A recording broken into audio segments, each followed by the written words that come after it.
Selamat siang Pak Jul. Selamat siang Ibu Istri. Apa kabar? Alhamdulillah sehat. Keluarganya sehat semua? Alhamdulillah juga sehat semua. Nikmat dari Allah SWT kita syukuri ya. Karena dengan kesehatan itu menjadi modal kita untuk bekerja bersama Allah kepada Allah SWT. Oke, jadi Ibu Istri, kenapa saya panggil di sini dalam jadwal kegiatan supervisi akademik? Di sini saya lihat jadwal besoknya ada kegiatan supervisi akademik ya. Iya, betul sekali. Oke, jadi sebelum itu saya mau minta waktu Bu Istri mungkin 10 atau 15 menit lah sebentar mengenai kegiatan observasi kita besok ya. Nah, dalam kegiatan ini indikator pencapaian yang akan Ibu Istri harapkan dari Koci nanti apa Bu Istri? Yang saya harapkan dari proses coaching nanti, indikator yang pertama sekali itu dengan harapan bahwasanya coach itu bisa mendapatkan solusi dari segala permasalahan itu. Indikatornya seperti itu. Jadi selama proses coaching ini nanti jangan lupa kita punya satu tujuan bahwa coach ini adalah mengantar si coach ke tujuan ya. Dan di dalam proses ini nanti jangan lupa di sini kita bukan mengajari si coach tapi belajar kita bisa belajar. Kemudian yang ketiga yang harus kita inikan bahwa yang memiliki kompetensi utama itu adalah si coach. Tugas kita menggali itu. Iya, Ya. betul sekali. Itu yang perlu diingat. Nah, kemudian dalam proses coaching ini nanti kompetensi apa mungkin yang akan Ibu terapkan? Dari kompetensi fokus ketiga, yang pertama itu kehadiran penuh, mendengarkan aktif dan menyampaikan pertanyaan-pertanyaan yang berbobot. Sepertinya saya lebih fokus ke dua itu mendengar aktif dan menyampaikan pertanyaan-pertanyaan yang berbobot. Baik, jadi dalam proses itu nanti mungkin yang akan saya amati pada poin yang Ibu sebutkan tadi ya. Betul sekali, Pak. Jadi mendengarkan secara Aktif, kemudian memberikan pertanyaan pertanyaan-pertanyaan yang Oke, itu saja. Nah, baik, terima kasih Bu atas informasinya. Nanti kita akan ketemu dari di proses observasinya besok ya Bu. Nah, kemudian silakan persiapkan diri. Insya Allah saya akan bisa hadir untuk di observasi tersebut. Dan walaupun kalau saya nggak bisa hadir, nanti insya Allah saya akan lakukan secara daring Bu ya. Tidak Iya. apa-apa ya. Iya, nggak apa-apa Pak. Saya kira demikian. Silakan dilanjutkan atau mempersiapkan. Terima kasih untuk waktunya Bu Istri. Terima kasih Pak Jul. Permisi dulu. Ya, Assalamualaikum. silakan. Waalaikumsalam warahmatullahi wabarakatuh. Assalamualaikum, selamat siang Pak Siswanto. Selamat siang Ibu Listiana. Gimana kabarnya hari ini? Alhamdulillah sehat Bu. Pak Siswanto ya. Kemarin bertemu dengan Ibu Siti dipanggil tetap panggil saya. Ibu Siti. Kenapa Bu Siti? Hari ini tuh sama Pak Siswanto dan Pak Siswanto sekarang lagi ada permasalahan. Iya betul Bu Listi. Hari ini tuh saya lagi sedih, lagi tidak enak hati lah ya, karena ada beberapa permasalahan yang mungkin sedang saya hadapi. Ada permasalahan yang mengganggu di hati Pak Siswanto. Pak Siswanto apa yang disampaikan? Bisa nggak tahu permasalahan Pak Siswanto yang sekarang Pak Siswanto rasakan? Yang saya rasakan itu di sekolah saya itu guru-guru saya ini sedang apa ya namanya, pembelajarannya itu masih monoton seperti pembelajaran zaman dulu, dari berpusat pada guru, terus CPSA, catat buku sampai habis. Jadi anak-anak itu tidak fokus, kemudian sering ribut di dalam kelas, main di dalam kelas. Baik sekali Pak Siswanto. Bisa saya menyimpulkan bahwasanya Pak Siswanto ini sedang mengalami permasalahan konflik, terutama di rekan sejawat atau rekan-rekan guru di sekolah ya Pak Siswanto ya. Iya. Di mana rekan-rekan guru dan rekan-rekan sejawat itu sampai saat ini masih menggunakan dengan metode yang lama. Bagaimana pembelajaran itu hanya berfokus kepada guru saja. Padahal yang diharapkan oleh Pak Siswanto bahwasanya dengan kurikulum merdeka ini lebih berkembang lagi, guru-guru di sekolah itu bisa yang namanya mempraktekkan pembelajaran yang berfokus pada siswa seperti itu. Mungkin pembelajaran yang lebih menyenangkan agar antusias siswa itu lebih berkembang seperti itu menurut Pak Siswanto ya. Iya, sebenarnya anak-anak itu ribut, malah kadang-kadang berkelahi Bu. Nah, itu yang bikin saya Enggak. luar biasa sekali loh. Misalkan apa namanya tujuan Pak Siswanto itu agar merubah mindset guru-guru senior, terutama guru-guru senior di sekolah ya Pak Siswanto tentunya ya. Iya. Memang rumit sekali, memang susah sekali namanya merubah pola pikir, apalagi itu sudah kebiasaan yang lama dalam jangka waktu yang lama juga. Tentunya untuk mengalami perubahan itu proses yang cukup panjang. Menurut Pak Siswanto sendiri, apakah menggunakan metode-metode pembelajaran itu termasuk guru yang kreativitas? Iya. Kalau kita menggunakan metode-metode pembelajaran yang berpusat pada peserta didik, mungkin insya Allah mungkin anak-anak itu bisa senang dalam pembelajaran, tidak bosan di dalam kelas. Pokoknya anak-anak itu memiliki semangat belajar yang tinggi. Itu saja sudah saya terapkan, tapi sayangnya guru-guru di sekolah saya itu masih menggunakan metode yang lama. Jadi belum meniru apa yang sudah saya lakukan.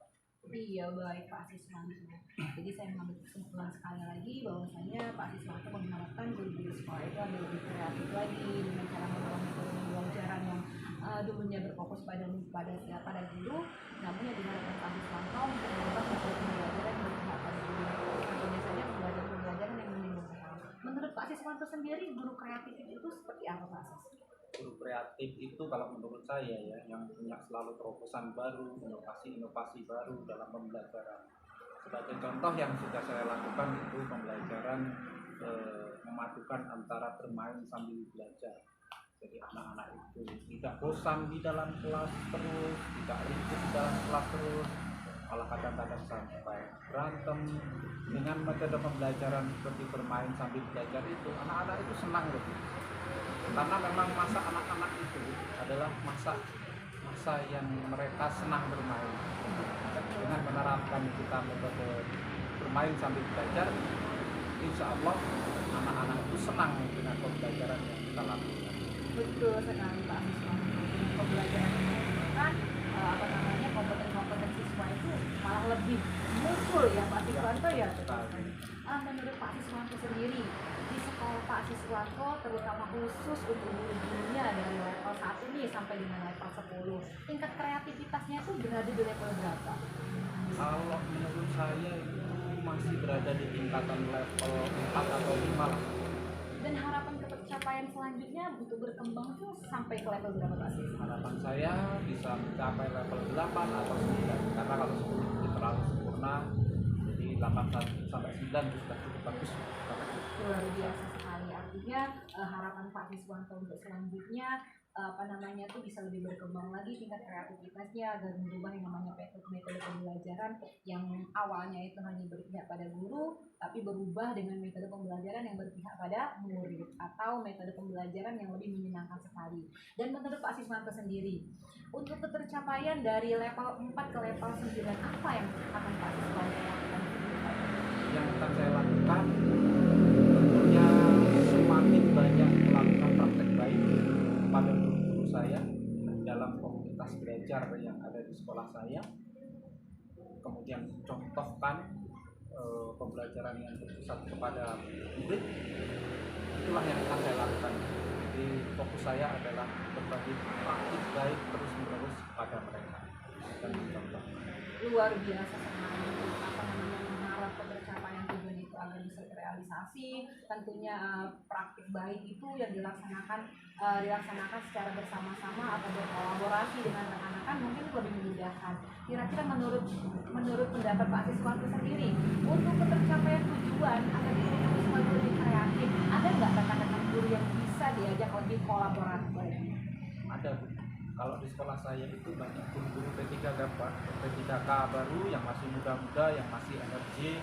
Mereka lah harapan saya untuk merubah mindset pembelajaran dari metode pembelajaran lama menjadi pembelajaran dengan paradigma baru yang berpusat kepada siswa. Luar biasa sekali. Untuk memudahkan artinya realisasinya agar merubah mindset dan pola pikir guru-guru dan merubah metode pembelajaran yang lama yang hanya berpihak pada guru dengan metode pembelajaran yang baru atau berpihak pada murid dan lebih menyenangkan. Artinya Pak Siswanto akan melakukan praktek baik dengan aksi-aksi nyata ya, atau mencontohkan langsung dengan berkolaborasi dengan rekan-rekan yang mungkin lebih senior, lebih junior lagi, lebih muda yang mungkin lebih energi seperti itu Pak Siswanto. Betul sekali. Nah, Dari hasil pembicaraan kita yang singkat ini, apa yang Pak Siswanto dapat? Dari pembicaraan yang singkat ini, saya dapat mengungkapkan permasalahan saya bisa menemukan solusi dari permasalahan yang selama ini saya pendam di dalam hati saya. Dengan mengungkapkan ini, saya plong dan menemukan solusi dari permasalahan saya.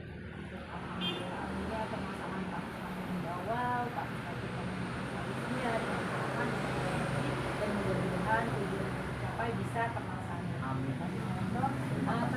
Terima kasih Pak Siswanto atas waktunya. Mudah-mudahan besok kita bisa berbincang-bincang kembali. Selamat beraktivitas dan saya akhiri. Assalamualaikum warahmatullahi wabarakatuh. Waalaikumsalam warahmatullahi wabarakatuh. Selamat siang Pak Siswanto. Oke, assalamualaikum Bu Isti. Waalaikumsalam warahmatullahi wabarakatuh Pak Jul. Tadi sudah saya amati kegiatan observasi di kegiatan observasi coachingnya tadi ya. Menarik sekali tadi antara siapa tadi coachingnya? Pak Siswanto. Pak Siswanto, iya. Baik. Nah, Ibu Isti, dalam kegiatan coaching tadi seperti yang sudah kita lakukan di kegiatan praobservasi, ada 2 kompetensi yang ingin Ibu Isti capai ya. Betul sekali. Nah, menurut Ibu Isti bagaimana dengan kompetensi yang sudah Ibu lakukan di dalam kegiatan coaching yang Ibu lakukan tadi? Apakah sudah tercapai atau belum kan gitu? Ya, terima kasih sebelumnya Pak Jul. Jadi dari proses coaching yang sudah saya lakukan dengan rekan kami tadi Pak Siswanto, artinya saya sudah melakukan yang namanya proses coaching sesuai dengan alur kita, mulai dari tujuan sampai dengan tanggung jawab. Dan saya fokusnya ke 2 kompetensi, yaitu mendengarkan secara aktif dan menanyakan dengan pertanyaan-pertanyaan yang berbobot. Alhamdulillah sudah terrealisasi.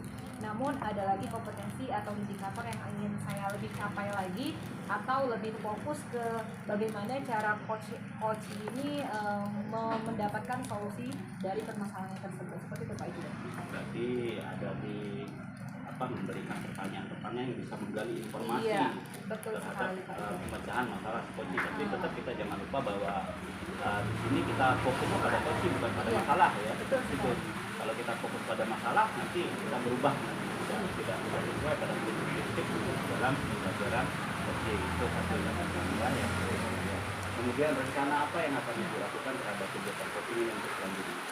Kalau rencana untuk perkembangan kompetensi selanjutnya, saya akan berfokus bagaimana caranya memberikan pertanyaan-pertanyaan yang lebih berbobot lagi agar keluarnya mendapatkan solusi-solusi yang lebih baik lagi dari coaching. Iya, baik. Saya kira ini sudah baik sekali ya, dari diskusi kita hari ini. Yang terbayang dalam pikiran Ibu untuk meningkatkan performa Ibu sebagai coach ini apa nih selain dari yang Ibu rencanakan tadi? Artinya kalau misalkan saya akan melakukan saya ingin lebih melatih lagi namanya dengan coaching, apalagi dengan menggunakan tahapan kalau dari juga dengan tanggung jawab.